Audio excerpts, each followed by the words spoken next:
Em 2021, a Rússia exportou 14,6 bilhões de dólares em armas. Então, em fevereiro de 2022, invadiu a Ucrânia. Até o final do ano, suas exportações de armas caíram para 8 bilhões de dólares, uma queda de 45%. Em 2023, caíram para apenas 3 bilhões, uma queda adicional de 62,5%.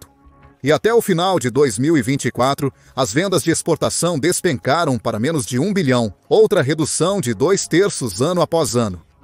Uma queda impressionante de 92% na receita em apenas 3 anos, ou 14 vezes menos. Dinheiro financiando a máquina de guerra russa. À primeira vista, um desastre completo para a Rússia. Caiu para o terceiro no ranking dos maiores exportadores de armas, atrás dos Estados Unidos da América, ainda o maior, e da França. Para piorar, essa queda calamitosa nas vendas ocorreu enquanto o mundo gasta mais em armas do que em qualquer momento, desde o final dos anos 1980. Em 2024, o gasto militar total subiu quase 10%, chegando a 2,7 trilhões. É tentador concluir que o complexo militar industrial russo está entrando em colapso, principalmente devido ao fraco desempenho de sua tecnologia militar na Ucrânia, sendo esse, sem dúvida, um fator. Compradores em potencial podem ter desistido e agora buscam adquirir tecnologia militar em outro lugar. Mas se você olhar além das aparências, há muito mais acontecendo aqui. E talvez essa explicação otimista da situação esconda uma realidade mais matizada e perigosa. Uma que poderia voltar para chutar o Ocidente com força. Se não prestar atenção aos sinais de aviso, eis o que realmente ocorre. Entre 2020 e 2024, a Rússia exportou armas para no mínimo 33 países. O maior de longe foi a Índia, seguida pela China, Cazaquistão, Argélia, Belarus, Egito e Mianmar. O resto, além da Sérvia, cujas últimas compras foram em 2021, eram todas nações africanas e asiáticas. Variando de potências regionais como Turquia, Irã, Paquistão, Emirados Árabes Unidos e Nigéria, a países menores como Camboja, Tailândia, Mongólia, Togo, Ruanda e Etiópia. No entanto, em 2024, apenas 11 desses compraram armas da Rússia, Índia, Cazaquistão, Bielorrússia, Mianmar, Etiópia, China, Paquistão, Argélia, Laos, Mali e Gabão em ordem de valor de vendas. Porque as exportações de armas russas secaram e provavelmente continuarão caindo exponencialmente até zero, conforme sugere o gráfico. O principal fator aqui é, claro, as consequências da atual guerra Rússia-Ucrânia. Muitas das armas da Rússia, especialmente seus estoques de sistemas da era soviética, simplesmente não tiveram um bom desempenho. Sob as duras condições do primeiro grande conflito do século XXI entre adversários de poder igual ou quase igual. No canal Military Show você encontrará vídeos detalhando as falhas e inadequações dos tanques, veículos blindados, sistemas de artilharia, caças e bombardeiros russos. Embora haja poucos indícios nas declarações públicas de ex-compradores de armas russas de que este seja o motivo principal para terem parado de comprar. O Instituto Internacional de Pesquisa pela Paz de Estocolmo, Instituto Internacional de Pesquisa pela Paz de Estocolmo, possui o banco de dados mais completo e público sobre transferências internacionais de armas em seu relatório anual Tendências nas Transferências Internacionais de Armas, divulgado em março. Em 2025, Peter Wiesmann, pesquisador sênior, afirma que a queda nas vendas ocorre porque mais armas são necessárias nos campos de batalha. As sanções comerciais prejudicam a produção e venda de armas russas, e os Estados Unidos da América e aliados pressionam países a não comprá-las. As inúmeras sanções impostas à Rússia desde sua invasão em larga escala da Ucrânia, em 2022, certamente tiveram um papel significativo. Desde 2022, mais de 16 mil sanções a indivíduos, 9.200 a empresas, mais de 16 mil sanções a indivíduos, 9.200 a empresas e 3.200 a instituições foram impostas predominantemente pelos Estados Unidos da América, União Europeia e nações ocidentais. Entretanto, as sanções impostas pelo presidente Donald Trump durante seu primeiro mandato, em 2017, provavelmente impactaram mais as exportações de armas da Rússia. A Lei de Contração aos Adversários da América, através de sanções, Lei de Contração aos Adversários da América, através de sanções, impõe sanções às indústrias de defesa e inteligência do Irã, Coreia do Norte e Rússia. Mas, crucialmente, também impõe sanções secundárias aos países que negociam com essas indústrias, sendo eficaz. Em 2018, o Departamento de Estado dos Estados Unidos da América estimou que governos estrangeiros abandonaram compras planejadas ou anunciadas de bilhões de dólares em aquisições de defesa russa. Em 2019, a ameaça de sanções do Lei de Contração aos Adversários da América, através de sanções, fez a Indonésia desistir de uma compra bilionária de jatos russos Sukhoi Su-35. Desde o início da invasão, a pressão mundial aumentou para que os países parem de comprar armas russas. E como os números revelam, a prova está no pudim. A Índia, uma das mais próximas parceiras de defesa da Rússia, vem comprando equipamentos militares russos anualmente por décadas. A ameaça de sanções relacionadas à Lei de Contração aos Adversários da América, através de sanções, é certamente um fator importante. Porque, em 2024, comprou somente a L-31 para suas aeronaves de combate Su-MKI, de design russo, mas fabricadas sob licença na Índia. Ademais, a expectativa é que a entrega deste negócio de 3 bilhões de dólares ocorra em até 8 anos. Até 2032, esperando que seja muito depois da guerra entre Ucrânia e Rússia ter terminado. Outro fator relevante é a natureza cíclica das vendas de armas, especialmente para itens de alto padrão, como sistemas de defesa aérea, navios de guerra e aeronaves de combate. Os países normalmente não adquirem esses sistemas anualmente, a menos que estejam em conflito ativo. Eles realizam um pedido e aguardam a entrega. Nos próximos anos, possivelmente uma década ou mais, até que avanços tecnológicos exijam uma atualização e novos grandes pedidos sejam feitos. Isso se aplica a todos os exportadores e importadores de armas, não somente à Rússia. Então, é possível que parceiros tradicionais de exportação da Rússia, como Argélia e Egito, estejam abastecidos com sistemas comprados na última década. Isso significa que eles só precisarão de peças de reposição e munição, como mísseis para sistemas de defesa aérea, até estarem prontos para uma grande atualização. Essas atualizações podem alterar significativamente a equação das exportações de armas russas, como veremos adiante. Contudo, nem as sanções nem a natureza cíclica do negócio foram tão influentes na enorme queda nas exportações de armas da Rússia. Segundo o marinheiro Wiesmann, pesquisador sênior no primeiro ponto do Stockholm International Peace Research Institute, mais armas são necessárias no campo de batalha. A alta taxa de desgaste dos equipamentos militares durante a guerra forçou Rússia e Ucrânia a direcionarem a maior parte da produção de armas para o campo de batalha, em vez de exportações. Antes da guerra, em 2019, a Ucrânia era o 12º maior exportador de armas do mundo, mas de 2020 a 2024 caiu para a 20ª posição. A queda não é tão acentuada quanto a da Rússia, mas está na mesma faixa. A Ucrânia tem potencial de alcançar 35 bilhões de dólares americanos em produção de defesa para uso próprio em um ano, focando principalmente em drones de ataque e obuseiros. Isso evidencia a grande demanda por armas ucranianas pelas forças armadas do país. A defesa do país deve ser priorizada sobre as exportações durante a guerra, e a indústria bélica ucraniana tem operado em capacidade máxima para suprir as demandas do fronte de batalha. Na Ucrânia, porém, o aumento na produção interna ainda não supriu a demanda. De 2020 a 2024, a Ucrânia se tornou o maior importador de armas do mundo, recebendo 8% das armas importadas mundialmente no período, um aumento de mais de 100 vezes comparado a 2015 a 2019. Isso exclui os bilhões de dólares fornecidos como ajuda econômica. A Rússia enfrentou o mesmo problema. A alta demanda por armas russas pelas próprias forças de defesa na Ucrânia forçou o comércio de exportação a descer na agenda. O Irã encomendou 25 caças Su-35 em 2022. Os 2 primeiros jatos foram entregues em 2024. O Irã enfrenta atraso indefinido na entrega do restante do pedido. Desde 2023, o Ministério da Defesa russo tem anunciado a entrega de novos lotes de Su-35 atualizados e os mais recentes Su-57ES para sua força aérea a cada 2 a 3 meses. Para suprir suas forças, a Rússia elevou significativamente a produção em todos os aspectos, de forma impressionante e intimidadora. Em fevereiro de 2024, o então ministro da Defesa russo, Sergei Shoigu, afirmou que o número de tanques aumentou quase 6 vezes.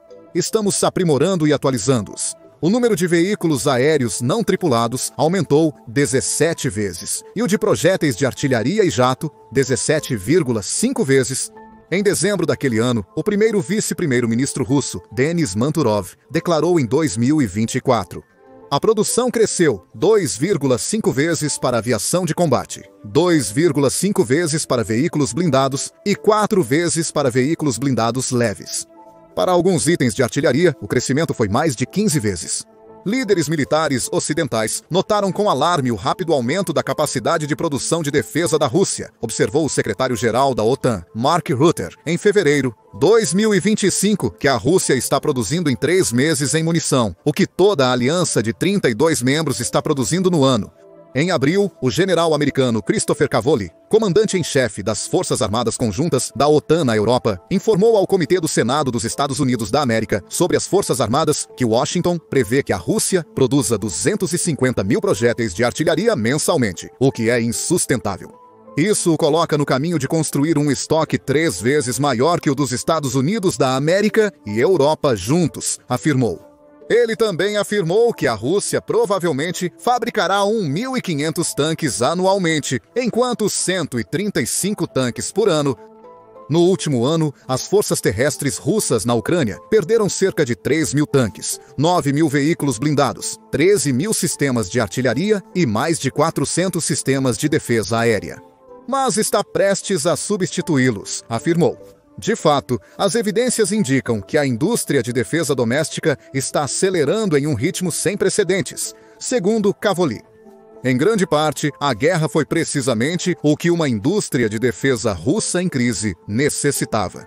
Antes da guerra, a demanda interna era estável, porém restrita, tornando as exportações essenciais.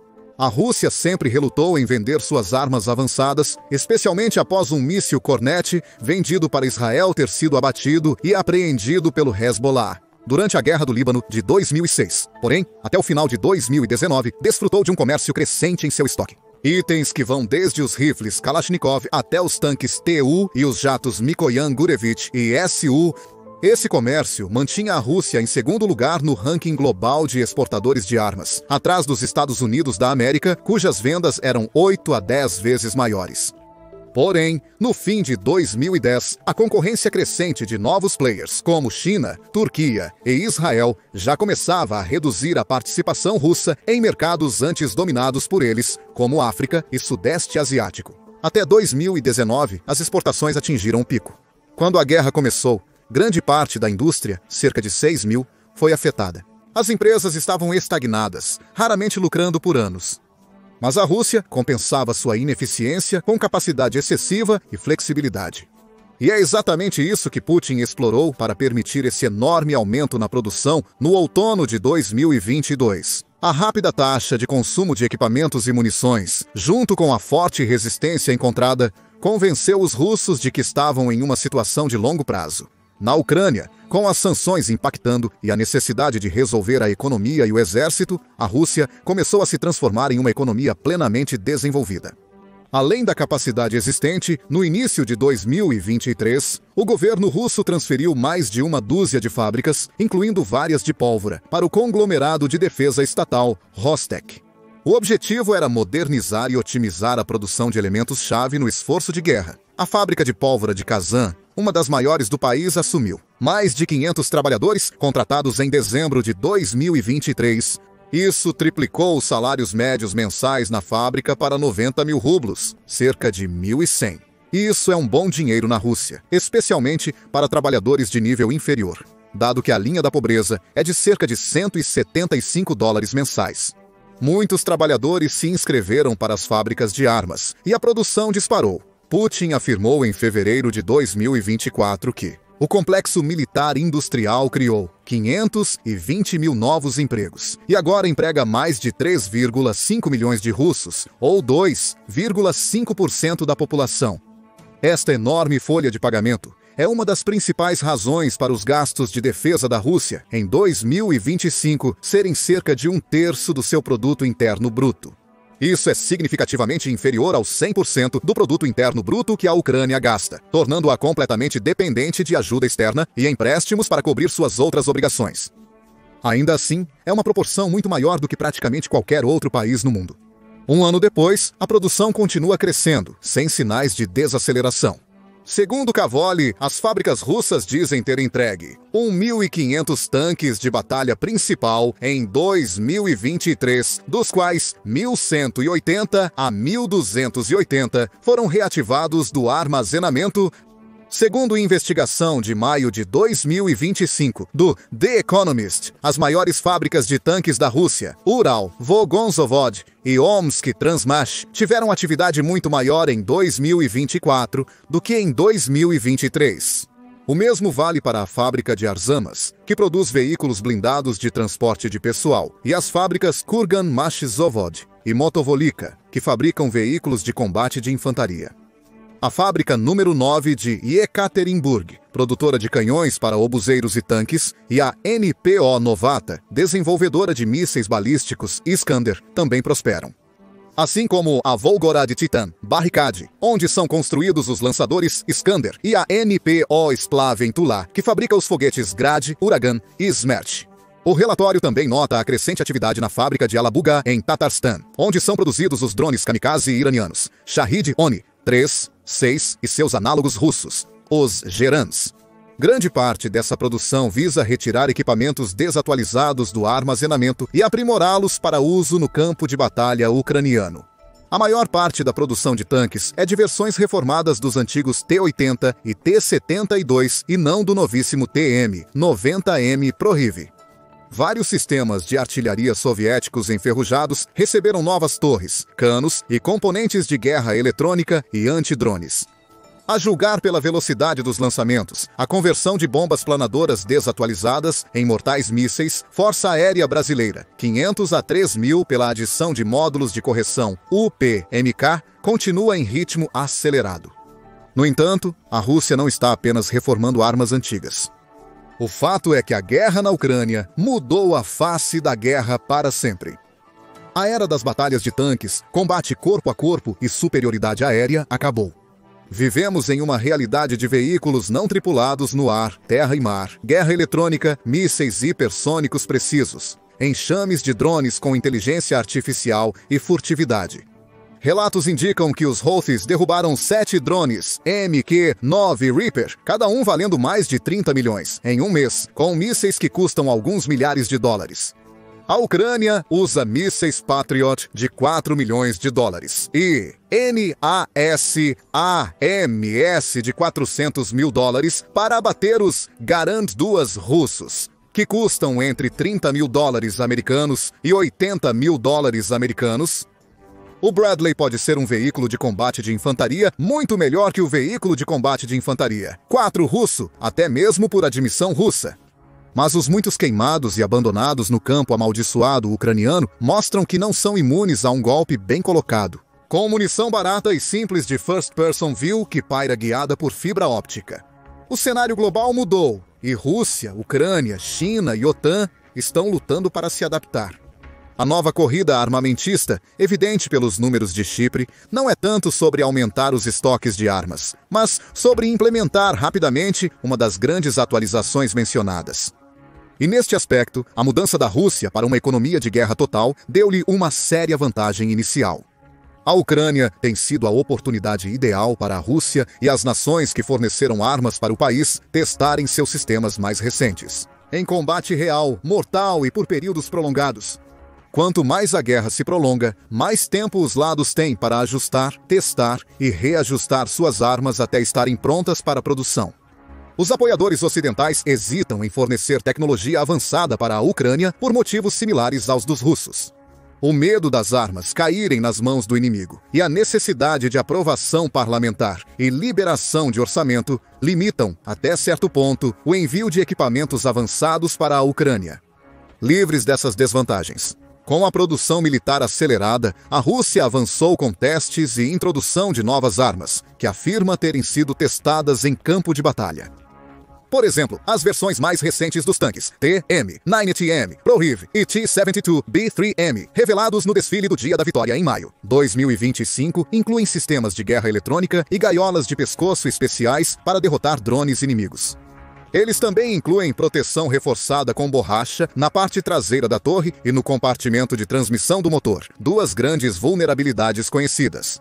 Novos equipamentos para a guerra do século XXI incluem o helicóptero de ataque Kamov K-50 e o drone de reconhecimento Super-Cam S-350M silencioso, veículos de transporte não tripulados Plaston e munição de espera Lancet E-Zala atualizada. Sistema de criptografia Mirage Drone, que oculta drones First Person View da detecção, e sistemas Kalinka para detectar e localizar sinais de estações de comunicações via satélite, como o Starlink. Todos esses sistemas agora estão disponíveis para exportação, e segundo os russos, já há uma demanda significativa. Pelo menos 13 países teriam expressado interesse em comprar o sistema de defesa aérea S-400 da Rússia de 500 milhões de dólares, incluindo Catar, Egito, Marrocos, Vietnã e Iraque. Contudo, há grande interesse em diversos outros sistemas. Segundo a Resorberon Export, a agência oficial de exportação de armas do Estado. Após a Latin America Aero e Defense 2025, Defense Expo no Brasil em abril de 2025. A agência afirmou estar em conversas com parceiros na América Latina, Ásia-Pacífico, África, Oriente Médio e Comunidade dos Estados Independentes. Comunidade dos Estados Independentes. Para mais de 100 projetos de defesa de ponta, valendo mais de 30 bilhões de dólares. Incluem armas pequenas e munições, sistemas avançados de defesa aérea, helicópteros multipropósito como o K-200 e 26T jatos de combate Su-57E, e motores de aeronaves. Mísseis AR de última geração, UAVs como o Orlan 10 e Orlan 30 e Orion E, munições de próxima geração como a série Cube e tecnologia de guerra eletrônica. Eles podem estar mentindo ou exagerando. Mas, para Butcher, o famoso ditado atribuído a Mark Twain sobre os rumores do declínio das exportações de armas russas foram muito exagerados. A agência destacou que os projetos se concentrarão na produção conjunta de produtos de defesa russos, com foco na fabricação em países parceiros. Essas parcerias militar-técnicas, como Putin gosta de chamá-las, têm sido uma das formas principais, porém subestimadas, da Rússia manter sua influência militar. Mesmo com as exportações caindo em 2023, Putin afirmou ter 40 acordos em vigor com países da Ásia Central e África Subsaariana, sendo apenas com estados africanos. A produção conjunta de armas russas sob licença, como o acordo Su-30MK com a Índia e uma proposta com o Egito para produzir tanques TM-90MS no país, permite driblar sanções tipo lei de contração aos adversários da América através de sanções. É compreensível que a Rússia busque e incentive acordos desse tipo. E pode ser vital para o Ocidente acabar com isso de vez. Inevitavelmente, a guerra na Ucrânia chegará ao fim. Pode resultar na rendição total da Rússia e no desmantelamento de seu complexo militar industrial. Contudo, no momento, isso parece muito improvável. É mais provável que a Rússia mantenha uma economia de guerra, da qual milhões de russos dependem. Estoques crescentes de armas avançadas, sem local para uso e diversas sanções. Se for o caso, a Rússia buscará exportações, direta ou indiretamente, o que pode ter consequências muito negativas para o Ocidente.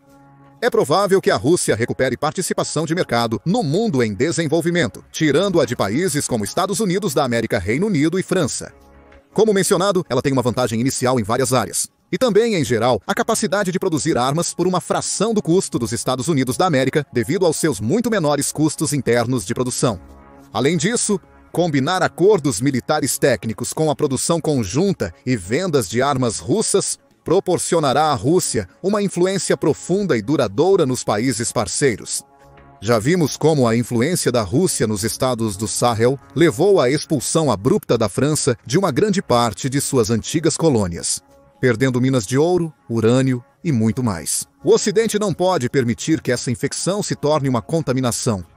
Os sistemas de armas ocidentais estão sendo atualizados, mas talvez não no mesmo ritmo da Rússia. Atualize rapidamente suas ofertas de exportação de armas para se adaptar à nova realidade. É possível que a próxima geração de armas ocidentais seja superior às russas, assim como ocorreu com a última geração. Mas qual é a sua opinião? A indústria de armas russa está acabada ou ocupada fazendo um retorno? Quais novas armas russas te preocupam, se houver? E por quê? Por favor, deixe-nos saber seus pensamentos nos comentários abaixo e obrigado, como sempre, por assistir.